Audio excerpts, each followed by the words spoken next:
Hello दोस्तों, welcome है आपका अमन एक्सप्लेन्स की एक और ब्रांड न्यू वीडियो में, जिसमें हम एक्सप्लेन करने जा रहे हैं पठान मूवी को। तो आई होप आपको ये मूवी एक्सप्लेनेशन काफी पसंद आने वाला है। तो वीडियो को शुरू करते हैं बिना किसी देरी के। इस मूवी की शुरुआत होती है 2019 से, जहां पर भारत सरकार ने जम्मू और कश्मीर से आर्टिकल 370 को हटा दिया था, जिस वजह से पाकिस्तान के लोगों में बहुत गुस्से का माहौल था। लेकिन सबसे ज्यादा गुस्सा थे पाकिस्तान के जनरल कादिर की अगर मैं बात करूँ तो दरअसल वो उस वक्त ब्रेन कैंसर जैसे खतरनाक बीमारी से लड़ रहा था और अब उसके पास सिर्फ 3 साल ही बचे थे और उसने ठान लिया था कि वो मरने से पहले भारत के खिलाफ कुछ बड़ी साजिश को अंजाम देगा। लेकिन पाकिस्तान के ऑफिसर कादिर जानते थे कि पाकिस्तान की गवर्नमेंट उसे ऐसा कुछ करने नहीं देगी, इसलिए कादिर इस काम को अंजाम देने के लिए एक टेररिस्ट ऑर्गेनाइजेशन से हाथ मिलाता है, जिसका नाम था आउटफिट एक्स। फिर हमें दिखाया जाता है आउटफिट एक्स के एक लीडर को, जिसका नाम जिम है। एक्चुअली जिम पहले एक रॉ एजेंट था और जब जिम रॉ में था तब उसने समुद्री लुटेरों के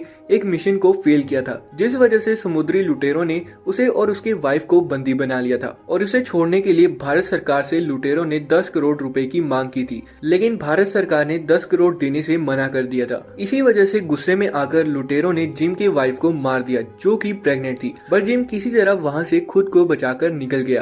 अब दूसरी तरफ भारत सरकार ने ये मान लिया था कि जिम अब जिंदा नहीं बचा और इसलिए उसे वीर पुरस्कार से सम्मानित भी किया गया था। बट दूसरी तरफ जिम को भारत सरकार से काफी नफरत होने लगी थी, क्योंकि वो अपनी वाइफ की मौत की वजह अपने देश को मान बैठा था और जिस वजह से जिम अब एक टेररिस्ट में कन्वर्ट हो चुका था। और यही नहीं, उसने दूसरे देशों के कई टेररिस्ट और सिपाहियों के साथ मिलकर एक ऑर्गेनाइजेशन बनाई और अब जिम कॉन्ट्रैक्ट बेस पर बहुत बड़े बड़े मिशन को अंजाम देने लग गया था। और इस बात का फायदा उठाकर पाकिस्तानी ऑफिसर कादिर जिम को ये मिशन सौंप देता है और जिम भी इस मिशन की जिम्मेदारी उठा लेता है, क्योंकि वो इंडियन गवर्नमेंट से अपने फैमिली की मौत का बदला लेना चाहता था। लेकिन ये मिशन बहुत बड़ा था, जिस वजह से जिम को समय लगने वाला था और ऐसे ही 1 साल निकल जाता है। फिर सीन शिफ्ट होता है और हमें 1 साल बाद 2020 में इंडिया के एक पठान नाम के रॉ एजेंट को दिखाया जाता है, जिसके रोल में आपको नजर आएंगे शाहरुख खान। खैर, पठान की बात करते हैं, जिसे मिशन में घायल होने की वजह से जल्दी रिटायर कर दिया गया था, जो कि अपने सीनियर ऑफिसर नंदिनी के साथ मिलकर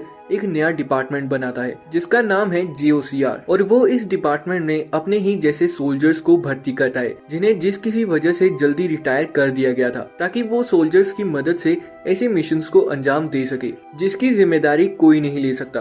एंड नंदिनी इस डिपार्टमेंट की हेड थी और इस डिपार्टमेंट में हमें और 4 सोल्जर्स को दिखाया जाता है। फिर पठान को पता चलता है कि दुबई की एक कॉन्फ्रेंस में इंडिया के प्रेसिडेंट और 2 बड़े साइंटिस्ट जाने वाले हैं और साथ ही उसे ये भी पता चलता है कि वहाँ पर आउटफिट एक्स ऑर्गेनाइजेशन के लोग कुछ बड़ी हलचल करने वाले हैं। जब ये बात कर्नल लुथरा को पता चलती है तो वो ये समझते हैं कि हो ना हो आउटफिट एक्स के लोग जरूर प्रेसिडेंट को नुकसान पहुंचाना चाहते होंगे, इसलिए वो प्रेसिडेंट की सुरक्षा बढ़ा देते हैं। लेकिन इस सब के बावजूद पठान अपनी टीम के साथ दुबई पहुंच जाता है ताकि वो आउटफिट एक्स ऑर्गेनाइजेशन पर नजर रख सके। दूसरी तरफ जिम भी अपनी टीम के साथ दुबई जाता है, लेकिन वो वहाँ पर प्रेसिडेंट पर अटैक नहीं करता, बल्कि वो इंडिया के 2 बड़े साइंटिस्ट डॉक्टर फारूकी और डॉक्टर साहनी को किडनैप कर लेता है। दरअसल जिम के प्लान के लिए उसे इन दोनों साइंटिस्ट की जरूरत है। जब जिम उन दोनों साइंटिस्ट को लेकर वहाँ से भाग रहा था, तब पठान उनका पीछा करके उन्हें रोकने की कोशिश करता है और इन सब के बीच पठान का एक साथी मारा जाता है एंड पठान और जिम के बीच होती है एक जबरदस्त फाइट। और इसी दौरान पठान डॉक्टर फारूकी को जिम के चंगुल से बचाने में कामयाब हो जाता है। लेकिन अनफॉर्चुनेटली दूसरी तरफ जिम भी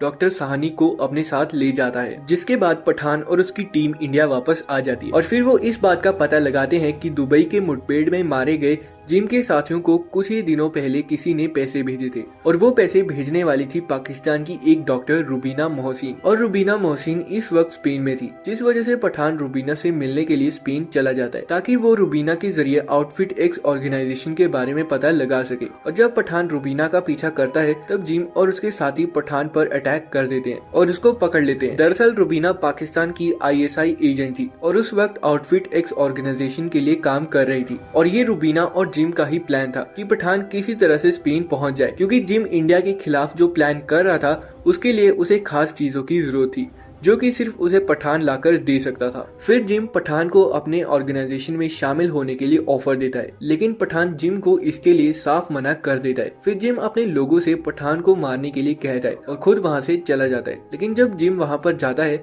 तब रूबीना उनके खिलाफ होकर पठान को बचा लेती है और पठान को लेकर वहाँ से भाग जाती है। और अब जिम के लोगों के चंगुल से छूटने के बाद रूबीना पठान को बताती है कि जिम किसी रक्तबीज नाम की चीज को हासिल करना चाहता है, जो कि इस वक्त रशिया में है, और जिम उस चीज का गलत इस्तेमाल करना चाहता है। रूबीना पठान को बताती है कि जिम की उस चीज को चुराने से पहले हमें उस चीज को हासिल करना होगा, और पठान भी इसके लिए राजी हो जाता है। अब इसके साथ पठान और रूबीना दोनों मास्को पहुंच जाते हैं, जहाँ रक्तबीज एक लॉकर में रखा हुआ था, और पठान और रूबीना बहुत दिमाग लगाकर रक्तबीज को हासिल भी कर लेते हैं। लेकिन यहाँ पर आता है एक ट्विस्ट, जहाँ रूबीना पठान को धोखा देकर रक्तबीज लेकर वहाँ से भाग जाती है। एक्चुअली जिम जानता था कि पठान आउटफिट एक्स की मदद के लिए कभी नहीं मानेगा, इसलिए जिम रूबीना को पठान से झूठी फ्रेंडशिप करने के लिए कहता है। मतलब आप यहाँ पर समझ सकते हैं कि ये एक सोची समझी साजिश थी जिसे जिम और रूबीना ने अंजाम दिया था, और इसी के साथ रशिया की पुलिस पठान को अरेस्ट कर लेती है। फिर हमें मूवी में दिखाया जाता है कि नंदिनी पठान को पूछताछ करने के लिए बुलाती है, और पूछताछ के बाद नंदिनी बिंदास होकर पठान को मारने के लिए कह देती है। लेकिन दोस्तों एक्चुअली मैटर ये था कि पूछताछ के दौरान नंदिनी ने पठान को पहले ही इशारों में बता दिया था कि उसकी मदद करने के लिए कोई आने वाला है, और ये कोई और नहीं बल्कि खुद टाइगर था। फिर पठान को एक जेल से दूसरे जेल में शिफ्ट किया जाने वाला था, और वहीं पर उसे जान से मारने की साजिश भी फिक्स हो चुकी थी। लेकिन तभी एंट्री होती है हमारे सल्लू भाई की, यानी हमारे टाइगर की, जो कि पठान के साथ मिलकर उन सबको कुत्तों की मौत मारते हैं। जिसके बाद टाइगर किसी दूसरे मिशन के लिए वहाँ से चला जाता है, और अब पठान रशिया में ही छुप कर रहता है, और वहाँ तब तक रहता है जब तक उसे रूबीना, रक्तबीज और जिम के बारे में पता ना चल जाए। और इसी तरह से 2 साल बीत जाते हैं। फिर हमें 2022 दिखाया जाता है, जहाँ पर जिम का एक खास आदमी जिसका नाम होता है राफी, जो कि अफ्रीका में एक मिसाइल खरीदने जाता है, और पठान अफ्रीका में जाकर राफी को पकड़ लेता है और उसे रशिया ले आता है और राफी से पूछताछ करता है। लेकिन राफी को रक्तबीज के बारे में कुछ भी नहीं पता होता। फिर इंडिया में नंदिनी को अचानक पता चलता है कि रूबीना इस वक्त पेरिस में है,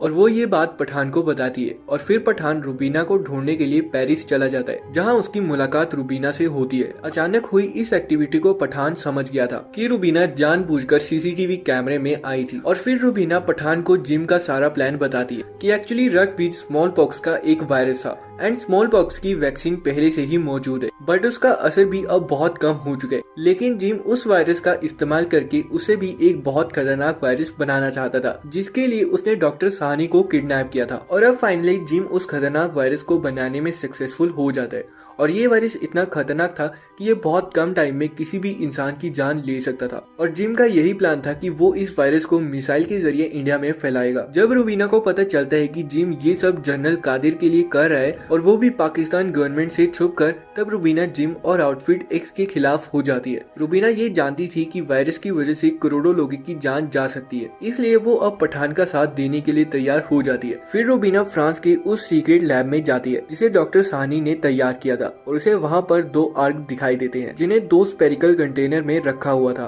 फिर जैसे ही जिम आर्क को लेने के लिए वहाँ आता है, तभी पठान अपने साथियों के साथ वहाँ आ जाता है। तब जिम को पता चलता है कि रूबीना ने उसे धोखा दिया है। अब जिम आर्क को लेकर वहाँ से भागने लगता है, तभी रूबीना और पठान उसका पीछा करते हैं, और इसी दौरान एक आर्क पठान के पास आ जाता है, बट एक आर्क अभी भी जिम के पास था। अब पठान और रूबीना उस एक आर्क को लेकर कर्नल लुथेरा और नंदिनी के पास आ जाते हैं, जिसे वो लोग टेस्टिंग के लिए रख लेते हैं, और रूबीना को कुछ वक्त के लिए अरेस्ट कर लिया जाता है। फिर उस आर्क को इंडिया के रिसर्च सेंटर में ले जाते हैं, जहां पर नंदिनी की देखरेख में डॉक्टर फारूकी उस आर्क को खोलते हैं ताकि वो उस वायरस की वैक्सीन को बना सके, क्योंकि दूसरा आर्क अभी भी जिम के पास था और वो कभी भी इंडिया पर हमला कर सकता था। तभी जिम का वीडियो कॉल आता है जिसमें वो बताता है कि असली वायरस उस आर्क के बीचों बीच नहीं बल्कि उसके ऊपरी लेयर में था, जिसे खोलते ही वो अब फैल चुका है, और वो वायरस इतना खतरनाक होता है कि जिससे उसका प्रोटेक्टिंग सूट भी नहीं बचा पाता, और इसीलिए उन सब लोगों को अब स्मॉल पॉक्स होने लगते हैं। तभी नंदिनी उस लैब को अच्छे से लॉक करवा देती है, और कर्नल लुथेरा को उस लैब को ब्लास्ट करने के लिए कहते हैं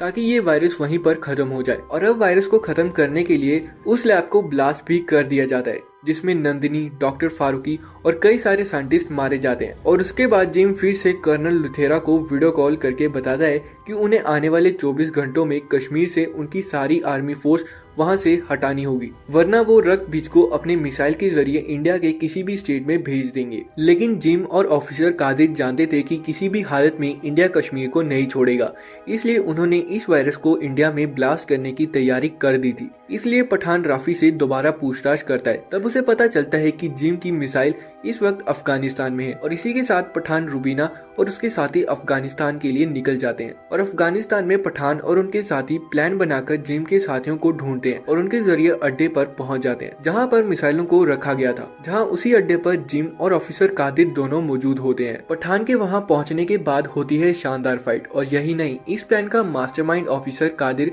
फाइनली रुबीना के हाथों मारा जाता है। तभी जिम जेटपैक पहनकर वहां से भागने की कोशिश करता है और पठान भी जेटपैक पहनकर उसका पीछा करता है और उन दोनों की काफी जबरदस्त फाइट होती है जो इस मूवी का सबसे बेस्ट सीन है। अब देखते ही देखते दोनों फाइट करते हुए एक पहाड़ी पर पहुंच जाते हैं जहां दूसरी तरफ रुबीना जब उस मिसाइल को खोलकर देखती है तो उसमें रक्त बीज वायरस होता ही नहीं है। इस मिसाइल को सिर्फ वहां पर ध्यान भटकाने के लिए रखा गया था। तभी रुबीना को जिम के एक साथी से पता चलता है कि रक्त बीज को दिल्ली जाने वाली फ्लाइट में रखा गया है और उस आर्ग में टाइमर भी सेट है जिसका रिमोट जिम के पास है। दूसरी तरफ कर्नल लुथेरा को जब ये पता चलता है कि रक्त बीज एक प्लेन में है तो वो उस प्लेन को डिस्ट्रॉय करने के लिए डिसीजन लेते हैं और उस प्लेन के पीछे एक मिसाइल को छोड़ने के लिए कहते हैं। लेकिन उस प्लेन में कुछ मासूम पैसेंजर्स भी हैं जिन्हें पठान मरने नहीं देना चाहता था। पठान और जिम की जबरदस्त लड़ाई के बाद पठान जिम से उस रिमोट को ले लेता है जिसमें वायरस का टाइम सेट हुआ था। अब कुछ भी करके पठान उस टाइम को रोक देता है और दूसरी तरफ कर्नल लुथेरा उस मिसाइल को प्लेन से ब्लास्ट होने से पहले ही ब्लास्ट करवा देते हैं और इसी के साथ उन सब पैसेंजर्स की जान भी बच जाती है और पठान भी फाइनली जिम को हराकर एक ऊंची पहाड़ी से नीचे फेंक देता है और इसी तरह के मेमोरेबल सीन के साथ इस मूवी का दी एंड हो जाता है। सो गाइज, आई होप आपको ये मूवी एक्सप्लेनेशन काफी अच्छी लगी होगी। अगर अच्छी लगी तो प्लीज लाइक कर दीजिएगा वीडियो को और कमेंट में जरूर बताइएगा कि आप नेक्स्ट वीडियो की मूवी एक्सप्लेनेशन किस पर देखना चाहेंगे। मैं मिलता हूँ आपको नेक्स्ट वीडियो में, तब तक के लिए बाय।